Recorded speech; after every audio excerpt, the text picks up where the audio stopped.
ഈ കഥ നടക്കുന്നത് കേരളത്തിലെ ഒരു പഴയ ഗ്രാമത്തിലാണ്. വളരെ മനോഹരമായ ഒരു ഗ്രാമം. അവിടെ താമസിക്കുന്ന ഒരു ചെറിയ കുടുംബം.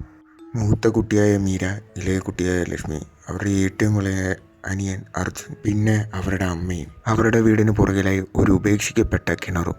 അവിടെയുള്ള നാട്ടുകാർക്ക് എന്നും ആ കിണർ ഒരു പേടി സ്വപ്നം തന്നെയായിരുന്നു. കാരണം സന്ധ്യ മയങ്ങുന്ന നേരത്ത് ആ കിണറിൽ നിന്നും ഭയാനകമായ ശബ്ദങ്ങൾ കേൾക്കാനായിട്ട് സാധിക്കുന്നതാണ്.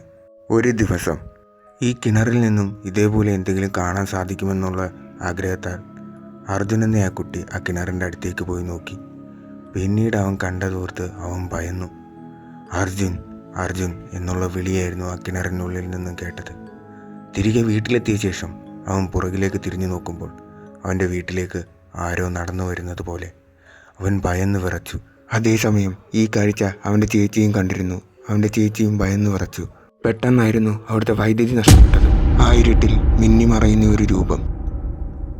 പെട്ടെന്ന് അവരുടെ അമ്മ ഒരു വിളക്കുമായി അടുത്തേക്ക് വന്നു.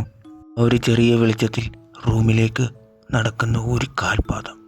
ആ ഒരു കാഴ്ച കണ്ട് അവരുടെ അമ്മ ഞെട്ടിത്തെറിച്ചു. പെട്ടെന്നായിരുന്നു ഒരു കാറ്റ് പോലും ഇല്ലാതെ ആ വിളക്കണഞ്ഞു പോയത്.